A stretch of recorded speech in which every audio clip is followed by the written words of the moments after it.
Alright, so we are here as Gedrosia. We are here with Gedrosia because we can form a nation. We can form Greater Arachosia. As you can see here, these are all that we need. It's a lot of lands, but I feel like it's quite doable. Now, as far as I know, you can only do it as these two eastern satrapies of the Seleucids, the Arachosians or Gedrosia.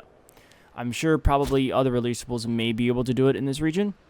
But at game start, these are the only two you can do it with. Now, there are multiple reasons why I chose Gedrosia. One is because of its heritage. Heritage of disappearing armies. This is the land which stole 1/3 of the army of Alexander as he marched homeward to his death. Gedrosia is an almost barren rock populated by mountains and deserts, a stark contrast to the great Erythraean Sea lying below it, which Nearchus sailed as he matched Alexander in his fateful journey. Though it is a dead land, there are those few souls who live there, the fish-eaters as they're known, the ichthyophagi. They must be accursed people to live their lives in such a harsh and unforgiving place. Now, what this heritage gives is some legitimacy, most importantly, +1 hostile attrition.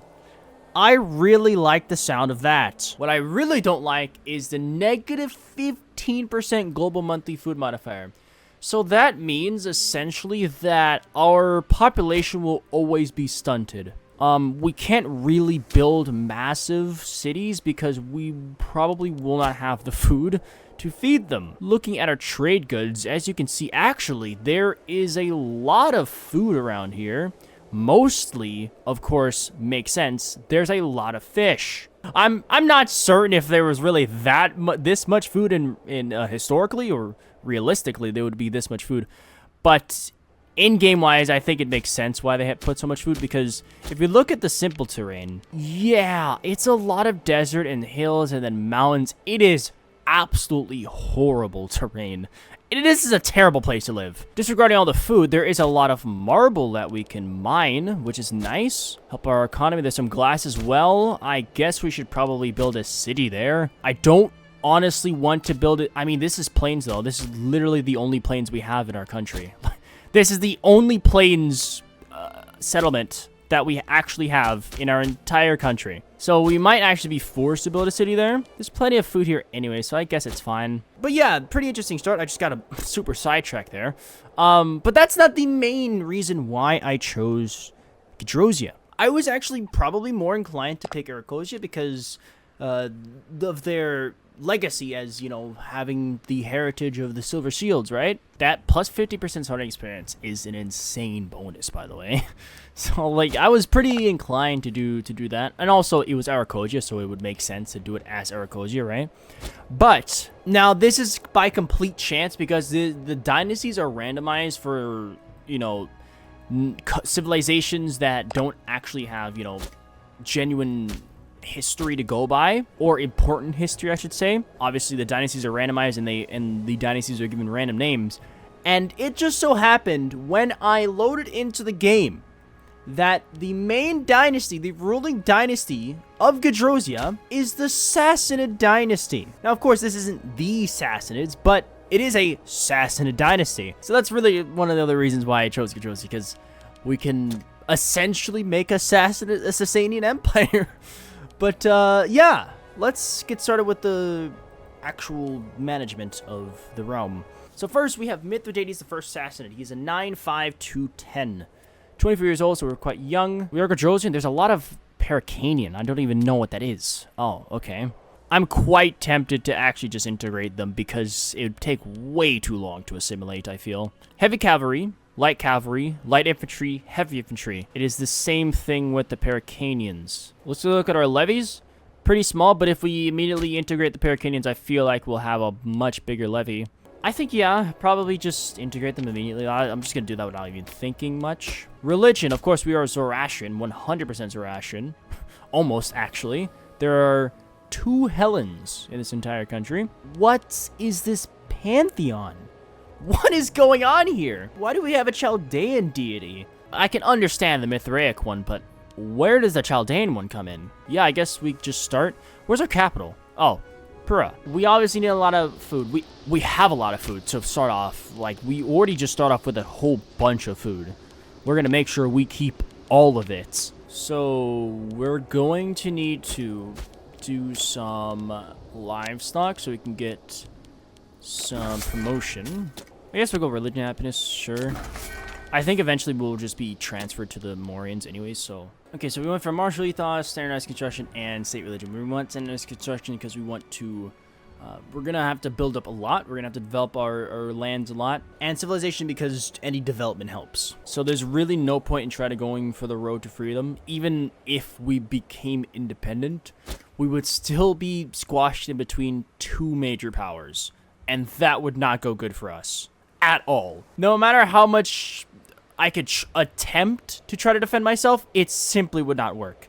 So, what I will do is I will just stay a vassal of whoever I'm a vassal of until they just collapse, because both of these empires will collapse eventually. The Seleucids will collapse to the Parthians, hopefully, hopefully, and the Morians will have their own collapse. Once that happens, then I will get my independence. Anyways, inventions, what do we go for here? I think we all know where I should be going for the inventions. There really isn't any other direction for me to go but fully into fort defense and attrition. Down here it has scorched earth. That's a lot to get through, but supply limit would actually be very helpful for me. But I think initially I just want to get the fort defense out of the way. I can even get earthworks eventually. Oh my god. Yeah, we're just gonna go fully into fort defense. So now you have 27.5% local fort defense here in our capital, at least. You already have automatically 1 hostile attrition, so the moment anyone steps foot into our territory, they immediately take attrition. Alright, so that's that. I guess we get started. There's really nothing else for me to do. Essentially, these first 30 or so years, there's just gonna be me developing. Literally, there's nothing else I can do. I'm just gonna sit here and play tall, and we'll see what happens. I don't know what's going on. We're regional power. I'm a local power. Oh, yeah, okay. We immediately got transferred to the Morians. I didn't even know it was that fast, but we immediately got transferred to the Morians. Okay. For now, I guess what I'll do is I just need to save up my money and PI to build some cities. Actually, no, I won't build cities. Because I can't even work on them. I need foundries first. So I guess what I do is just save up my money and build a whole bunch of just increase the output of my resources. So I think I'll just work on mining the marbles and then just building a whole bunch of farming settlements. Alongside doing that, I will also just slowly develop my capital, and then the last stage will be building cities. Luckily, because we are a satrapy and not just a regular client state, we can trade with everyone, not just our overlord. Because in normal client states, they can only export to their overlord. But for us, because we're satrapy, we can export to anyone. All right, let's get the first mine here. I also have negative PI because I accidentally, as I was clicking through, giving everyone free hands, I accidentally enforced a divorce on someone, and that just ate all my PI.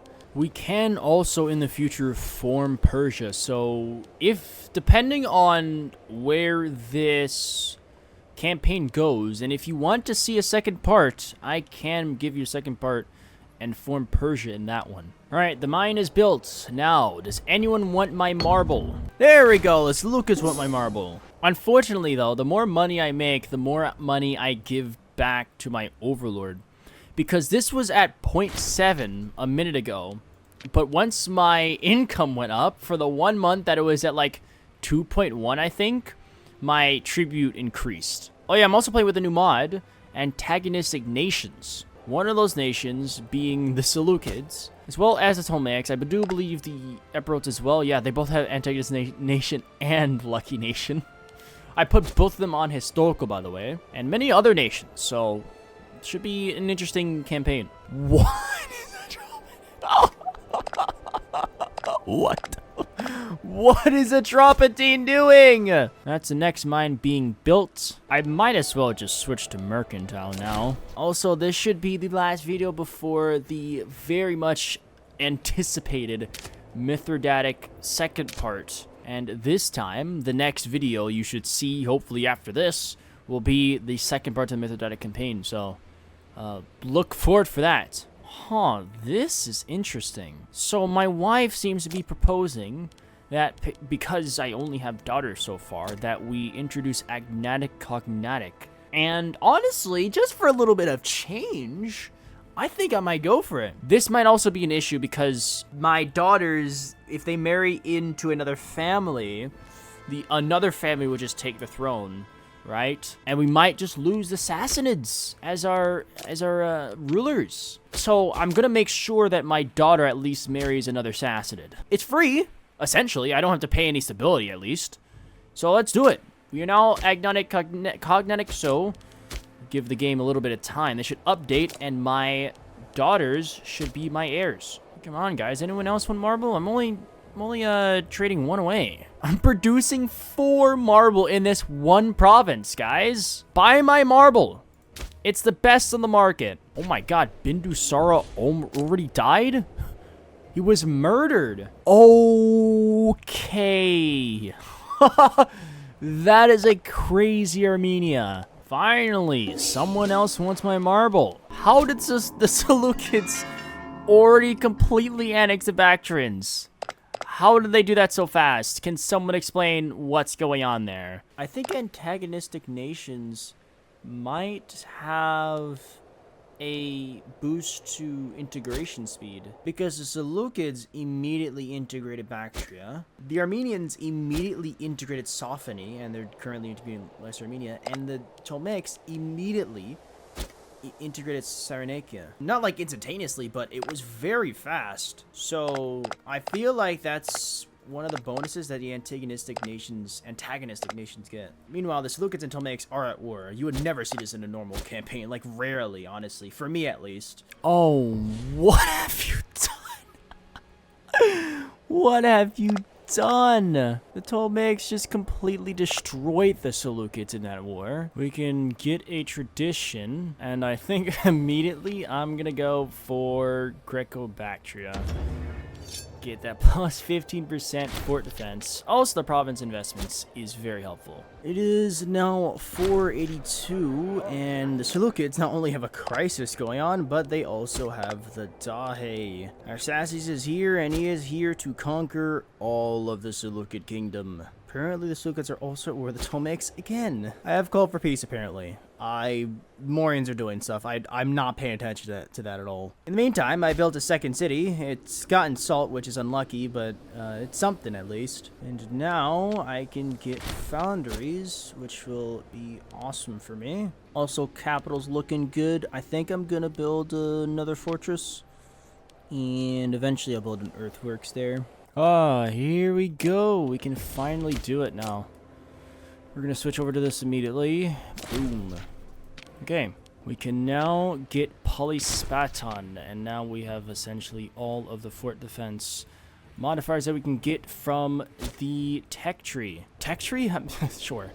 I'm playing too much World Warships. Now we have 72.5% local fort defense, which is an insane number. Huh. There seems to be a rebellion against the Morians right on my border. Now, I know I can't, like, make my own peace deal, but if I were to siege this down, I do believe it would go to me, right? The occupation would go to me, and I could choose if I want to give it to the Morians. How about if I just take it and occupy it, would the Morians just let me have it?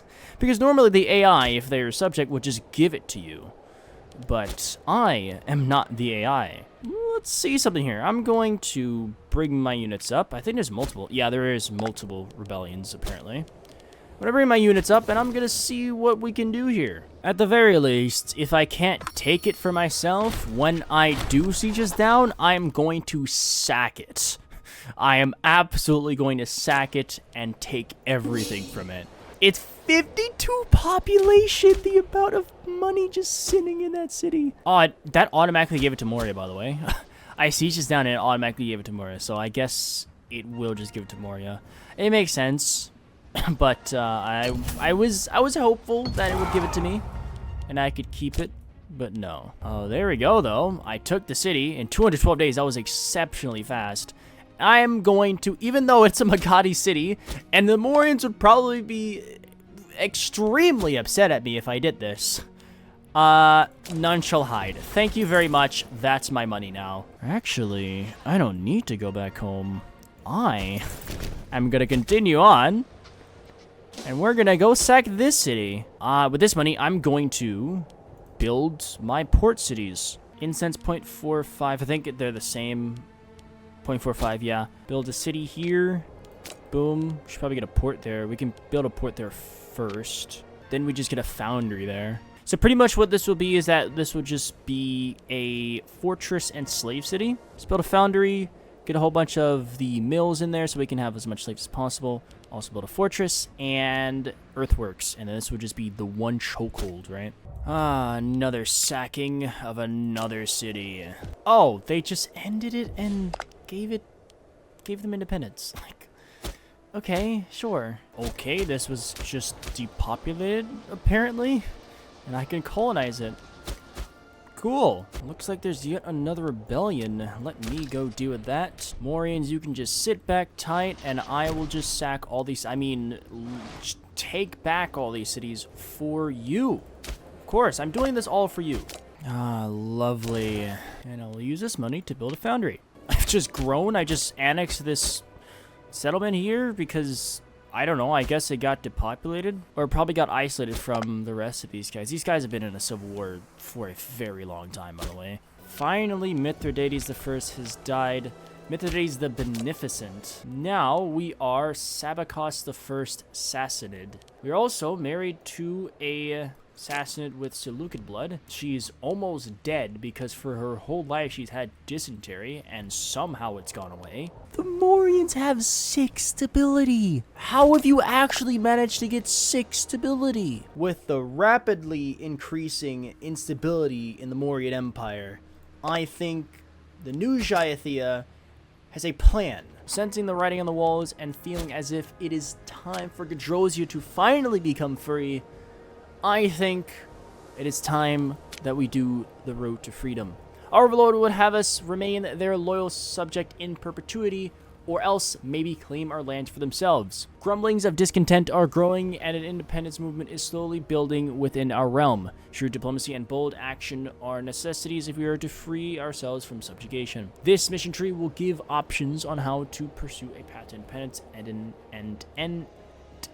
end our subject status. We get a whole bunch of stability change and stability decay. Now, realistically, we should probably go for attempting diplomacy because we just are not going to be able to fight the Morians. Yeah, let's go diplomatic. It's simply just not possible. 6,000 pops, 800 of them being of their primary culture. That's simply not possible. It really isn't. I've seen their numbers. It's ridiculous. The diplomatic faction has pushed their agenda and are one step closer to achieving consensus. Okay, the decision's been made. We will be going to attempt diplomacy. We have the money, so I guess we do it. Give them some gold, and then we can do a character exchange. We'll just send a character to Moria in exchange for improved relations. Sure, we have to complete 3 tasks beforehand to start this, so... let's do that one. I think that would be... this would be number 2, right? It really doesn't matter who goes. Building relations. We get some stability change and loyalty of characters. That's nice. Popularity as well. Alright, that's done. Now we can do drafting a deal. What else could we do? Go to make offers of gold. No, I don't think we need to do that. Capital improvements. Oh, this is nice. The capital is... why can we just develop our capital? Well, great. Yeah, I'll do that. For sure. Capital improvements. There we go. Okay, we don't need to give gifts. Let's draft the deal now. They love us, so if this doesn't go through, I don't know what else to say, man. Yeah, just look at these numbers. It would be completely impossible for me to win. Proposal is sent to Sudata the First Moria, and we wait for his decision. If our request is accepted, we will gain our independence, and we will gain an alliance with Moria if possible. If our request is denied, relations between the two nations will deteriorate, but we will remain a subject. An alternate path will become available to make a final attempt at independence. Alright, so let's hope for the best. Oh! There we go! Praise the gods! Where's Zoroastrian? Praise Ahura Mazda! And they'll become our ally. Wow. That was They're gonna break it. Okay, well, meant to be expected, honestly. We did it! Diplomatic victory! Get some Diplo rep and some improved relations costs. Boom. And reduction. I've never seen improved relations cost reduction before. Can treat him at last. Okay, divine sacrifice costs. Get some stability. I have a stupid amount of stability, man. That's actually insane. I have way too much stability.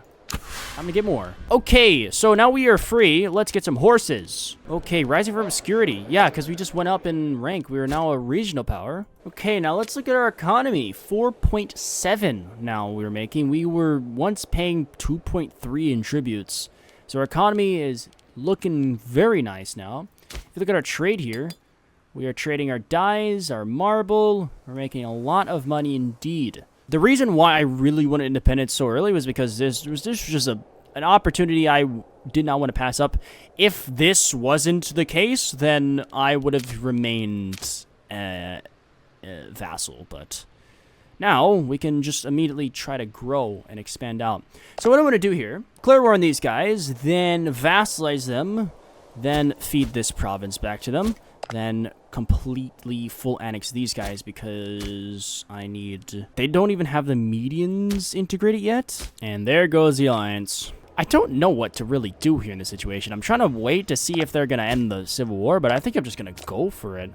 Because nothing's really going on. Alright, this 10,000 should be enough. I don't expect them to have much after decades of fighting at this point. I think what I'm going to do at this point is I'm just going to full annex them as much as possible and see if some kind of conclusion happens with that civil war. Oh, my wife finally died. She did give me a son, though. Okay, the Ptolemaics are going a little bit insane. They're trying to take Media Felix. That's what you're going for? I mean, if that's the case, I kind of have to attack the Parthians, right? They still haven't integrated the Medians. Might as well just take everything. That's kind of what I want to do. Your capital is there? What is going on? Okay, yeah, sure, that makes sense. Love to see your capital being there. I think we attack the Parthians. I'm just gonna forget about whatever's going on there. I feel like the Parthians are gonna completely lose this. Like, yeah, they are gonna lose this. They 100% are going to lose this. Okay, now that I'm just not going for the alliance with the Parthians, I was going to save them for an alliance, just in case the Morians started planning my demise. I was going to ally them because they are willing to. I'm going to just ally Samad, I guess. It's really the next best alliance I can get. Oh my god. What is this? Yeah, we're just going to ally them. Let's just join the war. Screw it. Let's just see what happens. Now they call me to arms when I'm literally about to get this claim, and I was going to declare my own war. Also, looking at these numbers, I don't think they have enough to actually beat the Parthians. I'll try to see March 11th. Let me see if I can declare my own war. This on the 1st of March, I get the claim, so I will be able to declare my own war. Do we call Samad? We don't need to call Samad. Also, they're in their own war, so... What we can do, at least, is because we have military access, we can still just help them in their war just by defeating these armies. Even though we're not actually a part of the war, we can still help them out. So that's what I will do. So please tell me why Rome is at war with Egypt. Armenia is also at war with them. That would explain why Egypt is currently losing this war against the Parthians. Why does Egypt have Epirus? When did this occur? What is this game? Parthia is in Egypt! How have you gotten there? What is Rome doing? That's not Epirus. What? What are you doing in Egypt? Antagonistic Nations is a mod I should have played with a long time ago because I don't know what's going on, but this is insanity. Oh, another rebellion. Well, that's convenient. It's kind of not convenient for me because I was kind of planning to do something. I was kind of planning to release something in this region, but all right, cool. Okay, finally this war is over. It took a while, but there we go. Took what we needed. We released some peoples, and that's that. I have never seen Iran look so disgusting before. Now, it looks like Rome is actually doing very well against the Egyptians, but the issue is that the world goal was taken by someone else. I think this was a client state or a friend and ally of Rome that was released, or it was created when Rome conquered this region. And I think because when you don't border your client states or your marches or friends and allies, they immediately just go independent. I think that's exactly what happened. So they took this and for themselves and are not giving it to Rome. So I don't think Rome can actually get that favorable of a peace, despite doing very well against the Egyptians. Oh, I just talked about it and they ended the war. It looks like Rome did take land in Cyrenaica. That is alarming for the Egyptians for sure. I think we go back to war again. Parthia is in a civil war. So we're going to go back to war. We're going to go toward these guys here. So we look at Euleus, and as I'm doing that, I'm trying to make these guys a feudatory as well. What? We already have the Mauryan collapse? Okay. It's because Ashoka died? Even though he wasn't the ruler? He wasn't even the ruler. And because Ashoka still died, the Mauryan decline is here. So I guess it is just... I thought it was the third ruler no matter what. But it is generally just when Ashoka dies, it's over. Okay, well that's great. That's good. I didn't expect that to happen so now to happen at this moment. What am I saying? Eventually the Greco-Indians will get their independence and I can go in and attack those guys. I like how the Carmanians are Carmanian and they don't even have Carmanians integrated. What's going on there, man? This is big. Yeah, Moria is completely destroyed. I feel like this time, this is one of the rare moments where Moria actually might fully collapse because they are fighting so much people right now. Why is it that I can't make the Persians a feudatory? Because that's what I want to do. We are in the same culture group. I thought that was the requirements. Oh, they can have no more than 10 territories. I think I just looked it up. Okay, so I would just take some land and then they'll be under 10 when I take this, and then that will be enough to feudatory them next war. Yeah, I think that makes sense.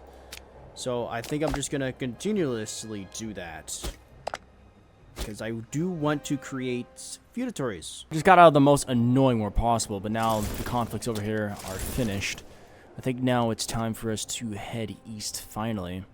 The Arachosians have no allies. This is the perfect time to attack. Just too many people were involved, simply. It wasn't like the fact that I was facing a big alliance. There was just too many people involved in many different wars with each other, so it was a pain, but it's been dealt with. Also, the Armenians are going a little bit crazy, so that's cool.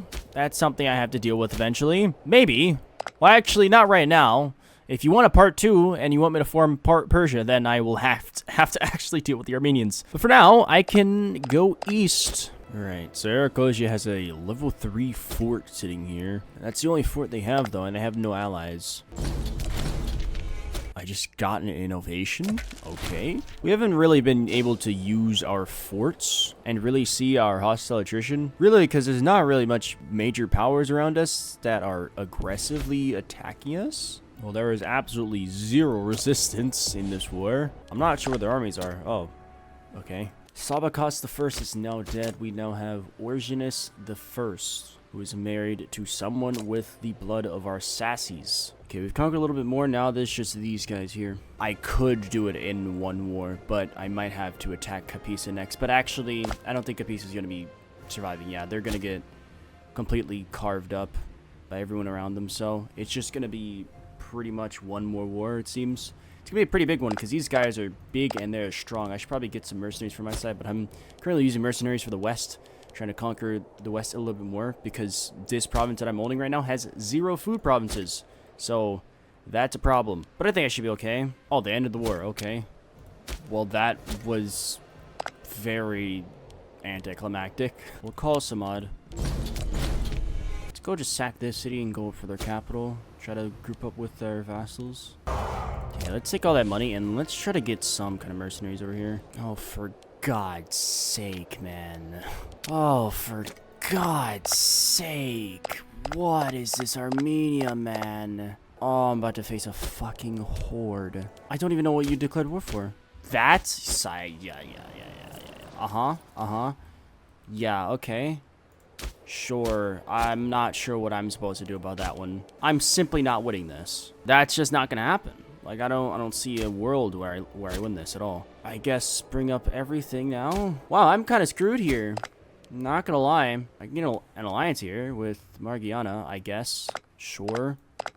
I guess temporarily they could help me. Tamokom is very close, but I don't think I'm going to be able to do it. Subjected to Casus Belli. What if I just take away that Casus Belli, and then I send you a gift? I assume it's this? Yeah, it's that. Okay. So I'll give it up. Sure. There we go. I need to do this quickly. Please. Oh my god, give up the fucking claims. So it has a mind of its own. Oh, there we go. Alliance. Boom. Okay. We can call them in. That's huge. I don't know if they're going to really be helpful to us, but we got them. We can also get Margiana. Sure. Let's just load up on allies. Okay, I've called them into my wars. I probably should not have called... they're going to be in the Savira War. That's annoying, but that's okay. Okay, we're going to have to live with it. I think, honestly, our best bet is just to get out of this war as quickly as possible, I feel. I can't focus on multiple wars at once. That's just not possible. Okay, this is done. Good. All right, so we have the war goal now. Should be good. That's problematic. That's very problematic. That's super problematic. That's very, very problematic. All right, now let's fully focus on the Armenians. What exactly do you think you're doing? Okay, nice. I generally don't think Tamokom would actually really help me that much because they're so far away. Also, don't think I can afford these 2 mercenaries. Oh my god, that is so huge. I don't even know what that event was, but they just gave me 500 gold. Okay, that's a win there. And there's another insane amount coming, and they're just going for it. They're really just going for it. I don't think they're going to win that. Yep. We absolutely destroy them. I wonder...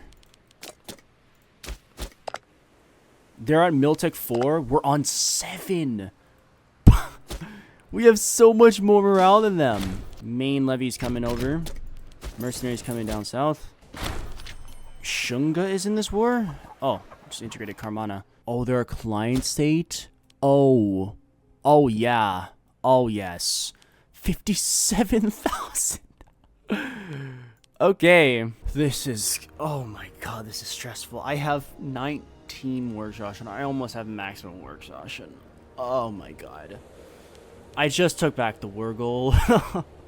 And now I'm actually winning this. Somehow. The Indian horde is finally arrived, and they're helping me out immensely. I have no manpower. I'm 17,000 in manpower debt. It is bad, but we're clawing it back. I cannot afford to just white piece them. I need to take something from them. In order for this to all be worth it, I need to take something from them. Okay, I took back the war goal. We can take it back immediately, though. Oh my god. Oh... We have 28 war score. 555 is when this fucking war started. We've killed 115,000 and lost 97,000. This is just stupid. Okay, this is my peace deal. I'm gonna give some land to my vassal, then have them release some of theirs. Oh my god. It's just ridiculous, man. Oh my god, man, that was stupid. We're gonna immediately just try to eat these guys up as quickly as possible. But no, I gotta chill. Oh my god, I have to put no. I have to sit here for like the next 45,000 years. to rebuild my my everything. Oh, this is cool. Is it not flattering? This is a just acknowledgement of our family's prestige, elevating us to the ranks of the greatest dynasties in the world, such as the Antigonids or the Seleucids, both of which no longer exist. Our populations will undoubtedly be flattered and reassured to learn that they are governed by such a prestigious family. Of course, we are a world-class dynasty. Change its name to Sassanid Kingdom. Oh, that's really cool to see. That's super cool to see. I think that's going to change once we form Greater Arachosia, but I think the option will come up again, though. By the way, yeah, we have grown a little bit more into India, but now, look who's back. It's Maurya, so... we're going to have to fight a big, massive death war once again against the Mauryans, at least this time. The Armenians shouldn't be a threat for the foreseeable future, considering they're at war with the Egyptians, and it is just not fair.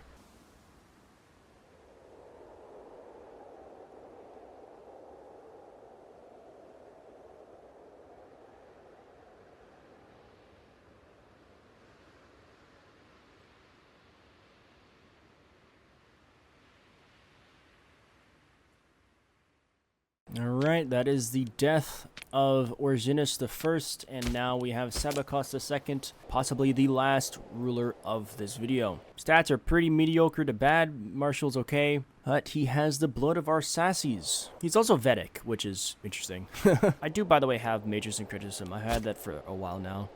I kind of need it, considering the amount of religions in this area, and if I were to go further, if you want to see me form Persia, I would have to go into more religions. Also, my pantheon, I have a Hellenic deity and Vedic deity. No, all we have to do is just prepare for war against the Mauryans. Alright, I think I'm ready for war now. Tamakam just declared their own war on Salvira.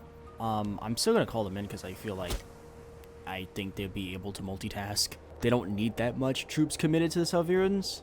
Call both, actually not yet. Boom. For the war, then call boot here, and multiple offensive wars. That's not good. That is not good. I completely forgot that was a thing. The AI tries to avoid multiple wars, multiple offensive wars. Oh my god. Okay, whatever.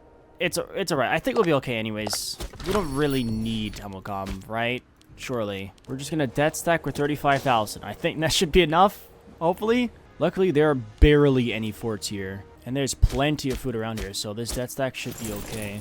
We've sieged down so much that they're already on low. There hasn't been a battle yet. Here they come. Okay, let's white peace their ally. And Tamakam is insulting me constantly and trying to break the alliance, even though I just joined them in a war. So soon we won't be allied to them. Great. Well, luckily I won't be needing them for much longer, so... Alright, we have 58 war score. We have completely destroyed them. Just running around with this death stack. Really, they didn't really do much to me at all. I didn't need Tamakam at all for this war. I guess due to my Doom stack and my advantage in Miltech, I guess I'm better than them. I don't know what their discipline is or morale, but I guess I'm just better, simply. And also the fact that there's barely any forts over here. Yeah, that is everything. That is all that I need. Yeah.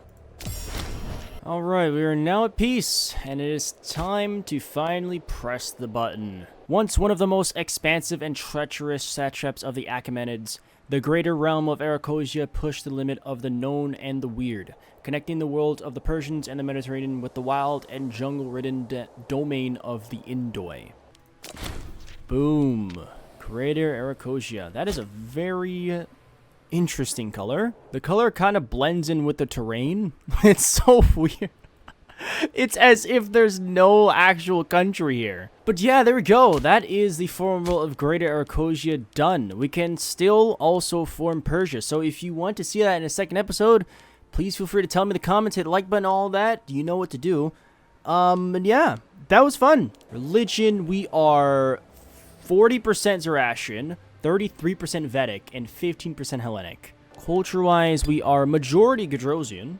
We are currently integrating the Greco-Indians, 52% Iranian, and 23% Aryan, 2,013 pops in total. When it comes to trade, we make most of our money from trading. When it comes to our exports, we export a lot of precious metals. We could export even more once we, like, because there's a lot more that we can work on. A lot of precious metals, a lot of marble, a lot of metals in general, just really a lot of base metals here as well. We have Comazene, Aria, Dacier, and Persis as our feudatories. Tamakam is extremely powerful. Very, very strong. They want to be hostile with me. They've insulted me like twice already. They really, and they also did like get a claim on me somewhere. So they do want to attack me, but they haven't yet. Or at least they haven't broken the alliance yet, which is weird. Other than that one time that the Arantans attacked us, they haven't been much of a threat. There's a Ptolemaics, 780 territories, almost 10,000 pops. This antagonistic AI is something else. Oh, wow. Hey, I forgot to show you the capital. Apparently, it's overpopulated for some reason. But anyways, I do hope you enjoyed, and I will see you in the next one. It's been Alton, signing out. See ya.